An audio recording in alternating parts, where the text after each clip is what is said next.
Robotics in the Mathematics Classroom, a capstone presentation by Taylor Doty, iSmart Cohort 3, Spring 2014. The problem. My school received a grant for robotics equipment and we needed to find a way to integrate it into our current curriculum. Here is the equipment that we received: a hydrolift and a hydrolift 2, both hydraulics equipment that the students can use to measure force. Robo-AC and Robo-Arm, both are robotic arms that are controlled, one by joysticks and two by a computer, which is programmable. We spent most of our time using the Robo-AC. The Tempest and the RoboView. The Tempest is a game-like activity that oscillates ping pong balls on air. The Robo-ACs can be placed on the game board, and students can play 3 different types of games, trying to take a ping pong ball off of the air and placing it into the score goal. The RoboView is a camera that can be attached to either the Robo-AC or the Robo-Arm to allow students to see what is going on in front of the robotic arm at a distance. The solution. In order to integrate the robotics equipment into a class, we decided to create a technology class that the students would come to once a week. This class was for 2nd, 3rd, and 4th grade students. The goal was to integrate mathematics and technology using robotics equipment, iPads, and computers. We also wanted to increase student motivation and engagement so that they would be more interested in learning mathematics.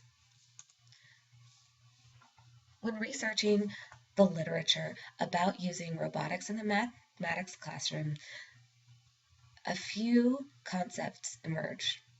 2 of the biggest things that I noticed throughout my research was student motivation and student engagement. This was very important to us and to me as a teacher because I wanted to increase my students' interest in math as well as their motivation to learn it. Student motivation can be increased because students are interested in learning how to complete activities with the robotics equipment. Student engagement can be improved because students are engaged in the learning and wanting to discover new things. Students also can gain new skills with using robotics equipment. Both critical thinking and problem-solving skills can be increased. Using robotics equipment also integrates STEM into the classroom. Finally, coding and programming are skills that can be learned using robotics in the mathematics classroom. The methods of this activity are as follows. The research was done at a private Christian school in 2 3rd grade classes. The focus was on enhancing mathematics learning. This was done by creating lessons using the mathematics and robotics equipment. Before the students were involved in the teacher-made activities, they completed an introduction series of activities provided by the Goldenrod Youth Touch curriculum. The data that was collected and used for the results was on 6 different teacher-created activities. The following is an introduction activity that I led my students in. You can look for that in a moment, Jacob. Okay. Let's all get together. Number 1. All right. Axis 1 is our waist. Caroline. Axis 1 is our waist. Axis 2 is our shoulder. Axis 3 is our elbow. Axis 4 is our wrist. And axis 5 is our hand. All right, good job. Do we want to show Mrs. White how this looks when it does that? Yeah! And then we're also going to do it at the same time. Oh, you're going to do it together? Okay. With the robot? Yeah! We're the robot's children. Oh, no we are. All right. Axis 1.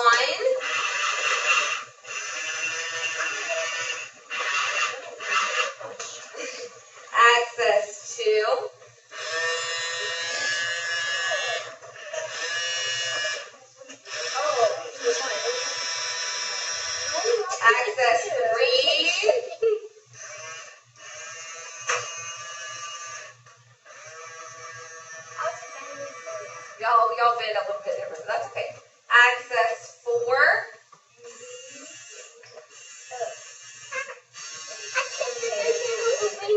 go all the way, can't you? And access 5.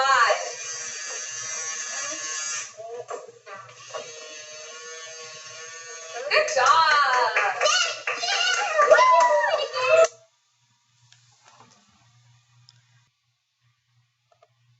Once the students finished with the introduction activities, they began doing the activities created by the teacher. The 6 activities used to find the research results are as follows. Activity 1. The students used the RoboAC to practice multiplication by tens. The students moved the arm in increments of 10 degrees a certain number of times to determine the product. For example, students moved the arm in increments of 10 degrees 5 times to determine that the product 5 times 10 is 50. In activities 2 and activity 3, the students were given blocks where they rounded to the nearest 10 in activity 2 and the nearest 100 in activity 3. The students used those blocks to place on the corresponding number on the number line. The number line for activity 2 was divided in increments of 10, and the number line for activity 3 was divided in increments of 100. Activity 4, 5, and 6 involved using 2 RoboACs and a Tempest. The students were split into 2 groups and would come up in pairs to answer a question from a flashcard. In activity 4, the flashcard questions were only on multiplication. In activity 5, they were on both multiplication and division. And in activity 6, the cards were only on division. When the students came up in pairs, they would compete to get a chance to earn a point on the Tempest for their team. The first team that got all 6 ping pong balls scored would win. The students enjoyed this activity, and it very much engaged and motivated them to learn their multiplication and division facts. They always wanted to play this game to show me how much they had learned. The following is the rubric that was used to score the pre and post tests that were given before and after each activity. The scores range from 1 to 4. A score of 1 represented that a student was not proficient in the mathematic activity. They showed consistent errors in all problems. A score of 2 showed that the student was approaching in proficiency. They were lacking the proficiency of the objective and scored 50% or more of the problems incorrectly. A score of 3 shows that the student was proficient. They showed proficiency in the objective, but made a few mistakes. In order to score a score of 3, the students could make no more than 30% incorrect. Finally, a score of 4 represents that the student exceeded expectations. They were able to show proficiency in the objective and get 100% of the problems correct. The tables for my results are as follows. In activity 1, I found that there was an 80% decrease of students in approaching proficiency, a 9% decrease in proficient, and a 71% increase in exceeds expectations.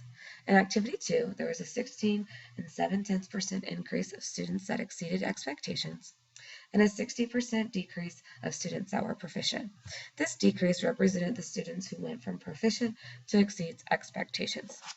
In activity 3, there was a 100% decrease in students who were not proficient and approaching proficiency. There was a 33.3% decrease in proficient students and a 25% increase in students that exceeded expectations. In activity 4, there was a 100% decrease in proficient students and a 10% decrease in students that exceeded expectations. However, 2 students did not complete the post-test, so I do not feel that these results are valid. In activity 5, there was no change in approaching proficiency, a 100% decrease in proficient, and a 14 3/10% increase in exceeds expectations. Finally, in activity 6, there was a 50% decrease in not proficient, a 100% increase in approaching proficiency, a 200% increase in proficient, and a 22% increase in exceeds expectations. I believe that these results show that my students were more engaged and motivated to learn their mathematics. Most students went from a proficient level of understanding to exceeds expectations, or from a not proficient or approaching proficiency level to a proficient or exceeds expectations level. This shows that the students were gaining more knowledge from the activity and were becoming proficient after they completed it. In conclusion, I believe that the robotics improved student engagement and motivation, which led to mathematical proficiency. My research from my literature review stated that robotics would be able to do this. So I believe that my results show that the literature is correct. My students also verbalized their enjoyment of learning mathematics to me throughout this process. One student told me that I made math learning fun, which was exactly what I was looking for in this. I wanted my students to be able to come, learn math, but have fun while doing it. Finally, I noticed that the hands-on learning aspect of this really helped the students, not only because they were having fun, but because they were able to do the activity themselves and not have to sit there and learn from someone else, but have the opportunity to learn themselves. I believe that this capstone connected to 3 of the 6 seminar classes by using technology with the robotics and the computers. It connected to the assessment seminar by the use of pre and post tests for data collection. And it connected to the best teaching practices seminar because we were using hands-on activities and using research to determine how to teach the activities. My recommendations. I believe that the pre-test did not come at a time that was best for the students because many students were already proficient in the mathematic activity. I believe that I should have given the pre-test before the students had mastered the content, or the activity should have come earlier in the week before the students had an opportunity to master the content.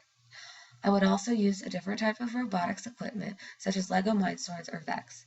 The robotics equipment that we used in this program were only robotic arms.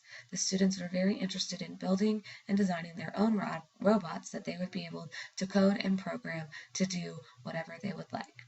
I believe this would be more motivating and more engaging for the students and would allow them to use problem solving and critical thinking skills even more than they already are in this technology class.